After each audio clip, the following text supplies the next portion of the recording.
diberkati untuk menjadi berkat. Kitab Kejadian pasal yang ke-12, ayat yang pertama sampai ayat yang ketiga. Berfirmanlah Tuhan kepada Abram, pergilah dari negerimu, dari sanak saudaramu, dan dari rumah bapamu ini ke negeri yang akan kutunjukkan kepadamu. Aku akan membuat engkau menjadi bangsa yang besar dan memberkati engkau, serta membuat namamu masyhur, dan engkau akan menjadi berkat. Aku akan memberkati orang-orang yang memberkati engkau, dan mengutuk orang-orang yang mengutuk engkau, dan olehmu semua kaum di muka bumi akan mendapat berkat. Ketika Tuhan panggil Abram, Tuhan panggil dia untuk keluar dari negerinya ke negeri yang akan dituju. Tuhan udah kasih janji, saudara. Tuhan udah kasih masa depan. Tuhan udah kasih janji buat Abram. Tuhan itu kalau dia suruh sesuatu bukan berarti tanpa tujuan. Sekalipun mungkin Abram tidak mengerti tujuannya, tapi Tuhan sudah tahu tujuannya, saudara. Kadang-kadang dalam ikut Tuhan, kita tidak harus tahu semuanya, saudara. Kita tidak harus mengerti semuanya. Tapi kalau Tuhan sudah berkata sesuatu, kita jalan aja. Nanti Tuhan pasti akan kasih tahu, saudara. Abram waktu dijanjikan Tuhan, bahwa Tuhan akan memberkati engkau, ya, dan Tuhan akan membuat Abram menjadi berkat, dia belum mengerti, saudara. Dia belum tahu, saudara. Dia belum tahu apa-apa. Ya mungkin sama dengan sebagian kita di tempat ini. Kita juga masih bingung dengan apa definisi berkat. Sehingga kata berkat itu seringkali kita turunkan nilainya menjadi sesuatu yang dapat kita lihat berupa materi mungkin, atau berupa jabatan, atau berupa popularitas. Bukankah itu yang ada di dunia, saudara? Ya ketika seseorang itu mungkin punya harta yang banyak, mungkin kita bisa berkata, wah dia orang yang diberkati.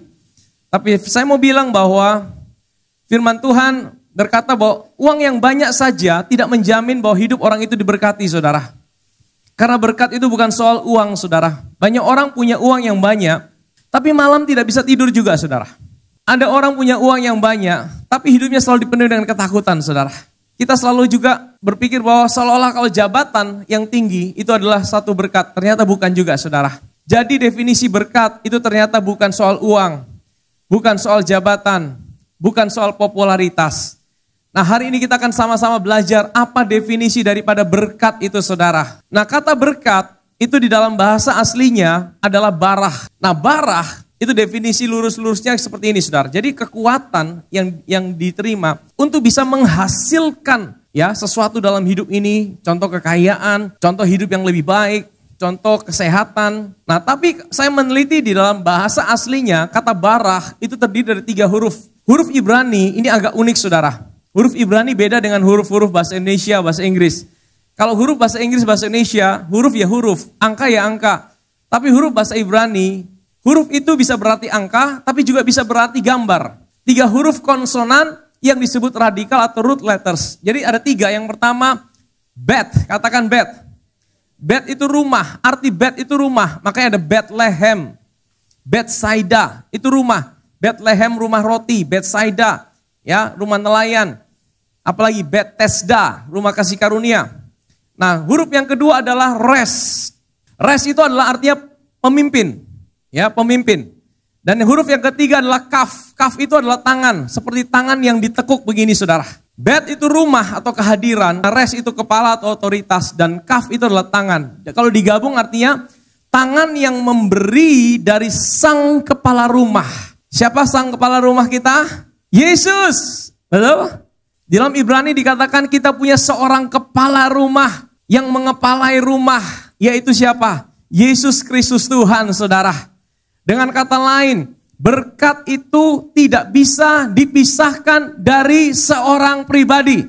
Berkat itu bukan sesuatu. Berkat itu adalah seseorang. Di dalam kata barah itu adalah bar. Saudara tahu arti bar itu apa? Itu adalah anak, saudara. Di dalam iman kekristenan kita mengenal Allah kita adalah Allah Tritunggal. Amin. Tritunggal itu artinya dia 3 pribadi tapi satu. Kita mengenal ada Allah Bapa, Allah Anak, dan Allah Roh Kudus. Mereka 3 pribadi tapi menjadi satu kesatuan. Dan Allah Anak itu siapa, saudara? Yesus. Dengan kata lain, berkat tidak bisa dipisahkan dari seorang pribadi. Namanya siapa? Yesus Kristus Tuhan. Amin saudara. Saudara tahu bagaimana Abraham itu bisa dibenarkan. Abraham itu bisa dapatkan berkat. Karena apa? Karena dia mendengar Injil.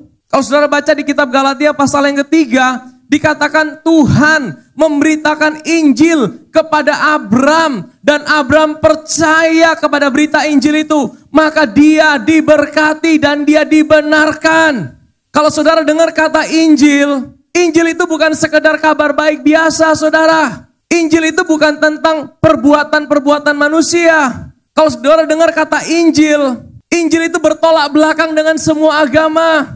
Injil bicara tentang seorang pribadi, Allah yang menjadi manusia, Allah yang turun datang menemukan manusia, dan dia naik di atas kayu salib menyerahkan nyawanya, menebus dosa manusia, dan dia mati menggantikan manusia supaya manusia itu punya hidup yang baru, menjadi ciptaan yang baru.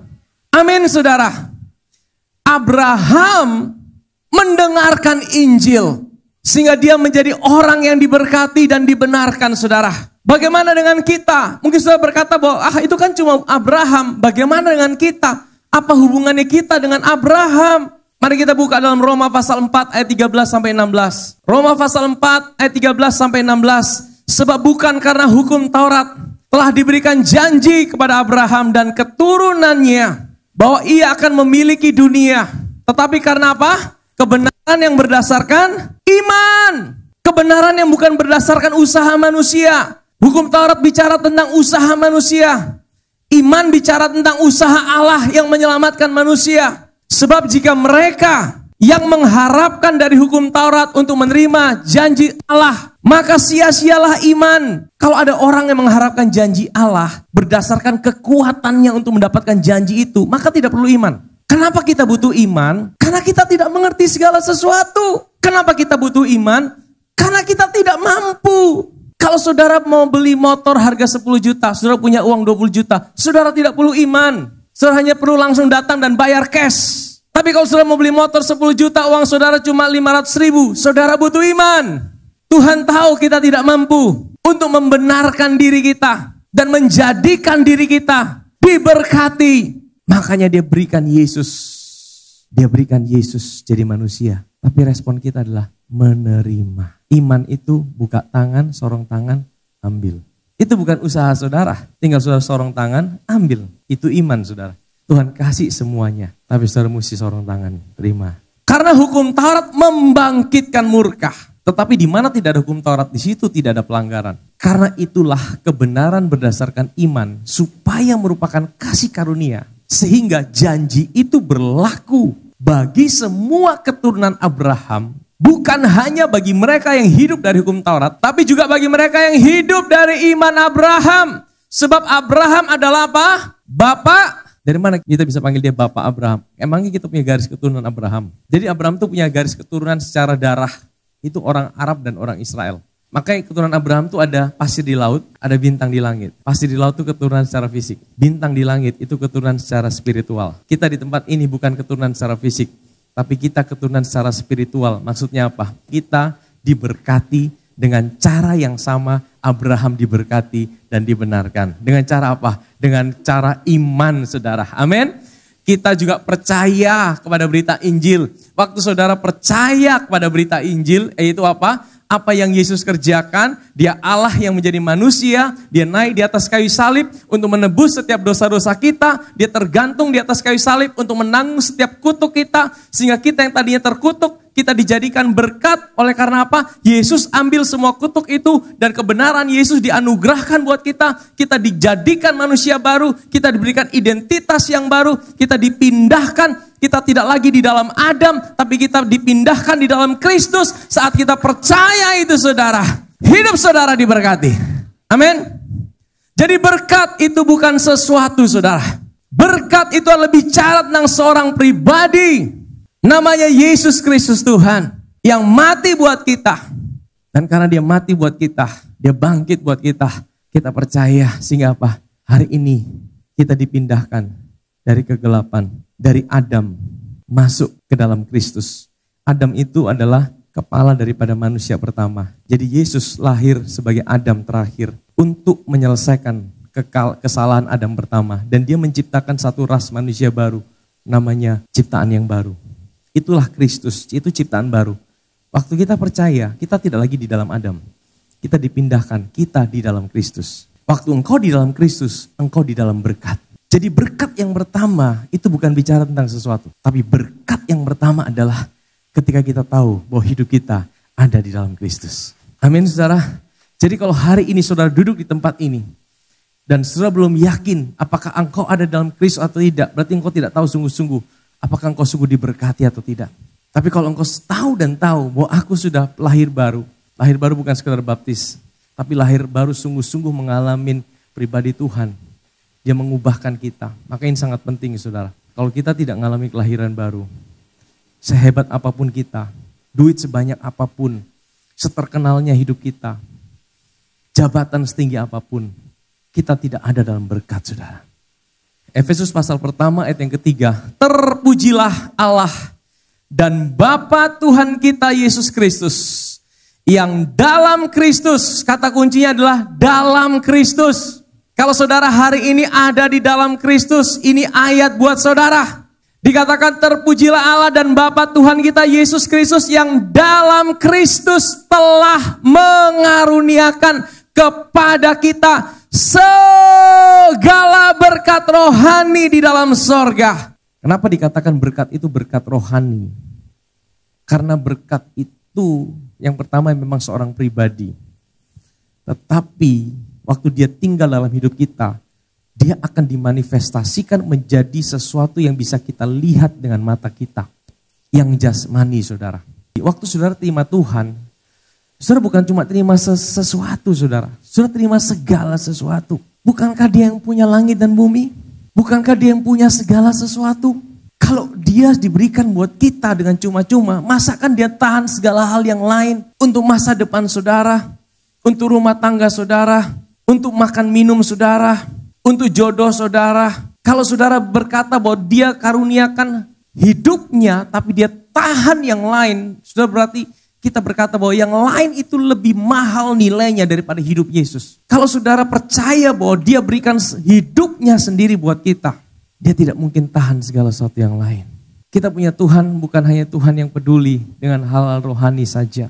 Dia bukan hanya Tuhan yang tiap hari tanya, su berdoa kok, sesaat teduh kok, ikut rumah ngopi kok belum, ikut pelayanan kok. Dia bukan Tuhan yang seperti itu saja. Tapi dia juga tanya, ada lauk pauk kok di rumah? Lu dompet ada uang son ini hari. Lu rumah tangga ke mana? Oh baik-baik kok. Atau lagi perang dunia ketiga. Lu masa depan ke mana? Lu pekerjaan ke mana? Loh iya loh saudara, kita punya Tuhan itu peduli sampai hal-hal kecil. Saudara tahu firman Tuhan yang berkata rambut di kepala saja jatuh satu Tuhan peduli. Itu hal kecil kok hal besar? Itu hal kecil. Tapi kalau sampai Tuhan tulis seperti itu, artinya Tuhan bilang bagi Tuhan, sebenarnya mau hal besar kok hal kecil, Tuhan juga peduli. Saudara tahu satu kali Tuhan Yesus pernah tanya sama murid-muridnya, ada lauk pauk kok? Waktu apa? Waktu murid-murid mau tangkap ikan, ingat? Semalam-malaman mereka tangkap tidak dapat apa-apa. Mereka udah capek, mereka udah lelah, Yesus ada di pinggir pantai dan bilang, anak-anak, besok ada lauk pauk kok? Murid-murid bilang, sonde ada. Oke, tebarkan jalamu di sebelah kanan.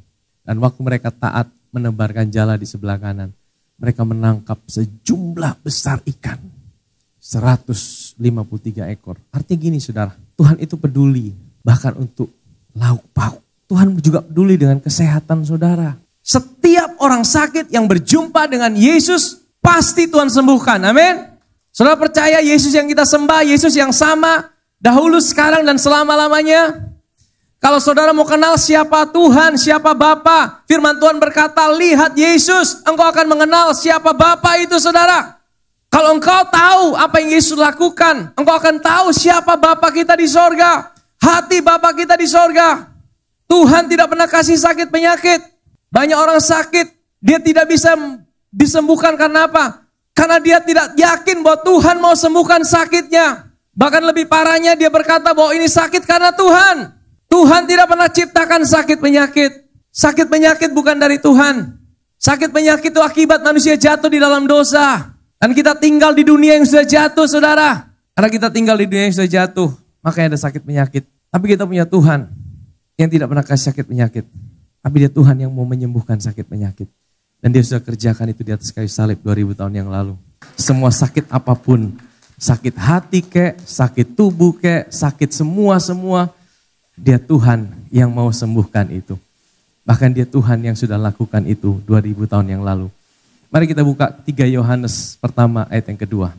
Saudaraku yang kekasih, aku berdoa semoga engkau baik-baik dan sehat-sehat saja dalam segala sesuatu. Sama seperti apa? Jiwamu baik-baik saja. Jadi saudara, di dalam bahasa Inggrisnya lebih mantap saudara. Dikatakan bukan cuma sekedar baik-baik. Kadang-kadang kata baik-baik ini sudah terlalu turun nilainya. Tapi bahasa Inggrisnya lebih bagus. Beloved, I pray that you may prosper. Prosper itu bukan sekedar baik. Prosper itu makmur. Tuhan bukan cuma mau kita baik, tapi dia mau kita makmur. In all things. Dalam segala sesuatu. Segala sesuatu itu termasuk apa? Bukan cuma hal-hal rohani saja. Tapi dalam segala sesuatu. Masa depanmu, rumah tanggamu, pekerjaanmu, sakit penyakitmu, sampai hal-hal terkecil dalam hidupmu. Tuhan mau engkau diberkati di dalam segala area kehidupanmu. Amin saudara. Bahkan dalam hal keuangan juga ada yang berkata bahwa kalau kaya itu tidak kudus. Wah, orang Kristen itu tidak boleh kaya. Kalau kaya itu tidak kudus karena ada firman-Nya orang kaya susah masuk kerajaan sorga. Jadi kalau jadi miskin itu baru kudus saudara. Apakah benar seperti itu? Tidak saudara. 1 Timotius pasal 6 bilang gini saudara. Karena akar segala kejahatan ialah cinta uang. Bukan uangnya, tapi cinta akan uang. Ada orang mungkin yang tidak kaya, tidak punya uang, tapi hatinya melekat dengan uang. Ya, jadi bukan soal uangnya banyak atau sedikitnya. Jadi Tuhan itu juga mau saudara diberkati secara finansial. Yang Tuhan tidak mau adalah hati saudara melekat dengan kekayaan. Sebab oleh memburu uanglah beberapa orang telah menyimpang dari iman dan menyiksa dirinya dengan berbagai-bagai duka. Sebenarnya kita yang rindu, kita juga mengalami kelimpahan secara finansial. Untuk diberkati juga secara finansial. Nah ini berkat yang benar. Yang pertama, berkat itu bukanlah sesuatu. Kita harus tahu, berkat itulah seseorang, yaitu pribadi Yesus yang tinggal dalam hidup kita. Kalau dia tinggal dalam hidup kita, dia bukan cuma mau kita peduli dengan hal-hal yang rohani saja. Tapi dia rindu untuk setiap area kehidupan kita, itu juga mengalami kelimpahan. Amin saudara. Di dalam 2 Korintus pasal yang ke-8 ayat yang ke-9, firman Tuhan bilang gini, karena kamu telah mengenal kasih karunia Tuhan kita Yesus Kristus, bahwa ia yang oleh karena kamu menjadi miskin, sekalipun ia kaya, supaya kamu menjadi kaya oleh karena apa? Kemiskinannya. Jadi kalau saudara dibuat kaya sama Tuhan, jangan takut saudara. Jangan takut, yang Tuhan tidak mau adalah hati saudara melekat dengan kekayaan. Kalau Tuhan memberkati saudara, ingat berkat adalah seorang pribadi. Dan kalau dia tinggal dalam hidup kita, dia rindu semua area hidup kita mengalami kelimpahan. Tapi dia memberkati semua area hidup kita dengan satu tujuan. Nah ini poin yang ketiga, kita diberkati supaya kita bisa jadi berkat. Amin saudara. Efesus pasal yang kedua ayat 8 sampai ayat yang ke-10. Sebab karena kasih karunia kamu diselamatkan oleh iman. Katakan amin. Kita diselamatkan bukan karena kebaikan kita. Kita diselamatkan bukan karena apa yang kita buat. Kita diselamatkan semata-mata hanya oleh karena iman. Kita percaya, kita sorong tangan, kita terima. Itu bukan hasil usahamu tetapi pemberian Allah. Itu bukan hasil pekerjaanmu. Jangan ada orang yang memegahkan diri, jangan sombong.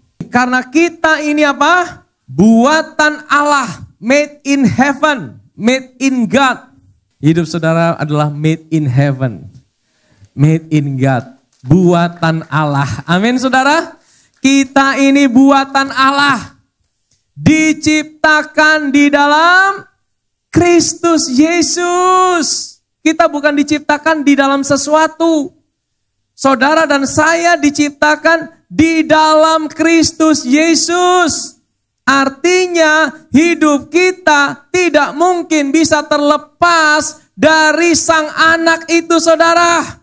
Kalau sang anak itu adalah berkat dalam kehidupan kita, maka hidup kita juga harus terikat, harus terkoneksi, harus selalu terhubung dengan sang anak itu, saudara.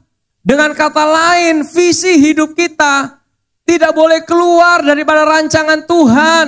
Kita ini buatan Allah, diciptakan dalam Kristus Yesus untuk melakukan pekerjaan baik yang dipersiapkan Allah sebelumnya.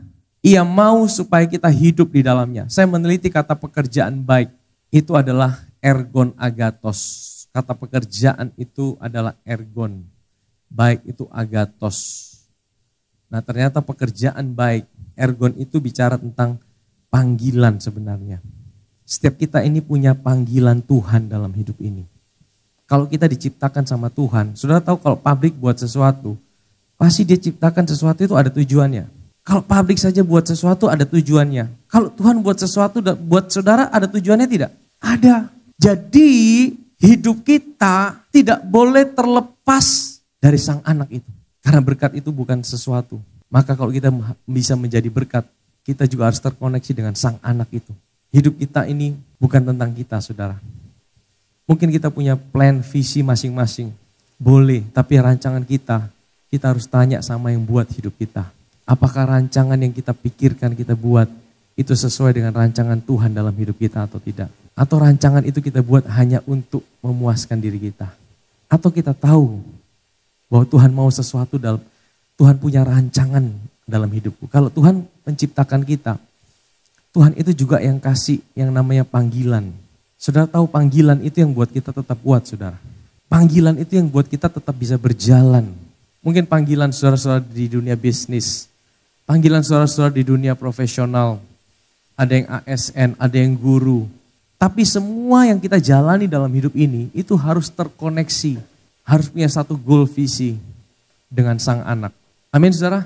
Kenapa engkau lakukan bisnis? Kenapa engkau lakukan pekerjaanmu? Kenapa engkau lakukan ini dan itu? Apakah ini rancangan Tuhan dalam hidupku? Kita harus temukan itu, saudara. Sehingga kita bisa temukan ergon agathos kita.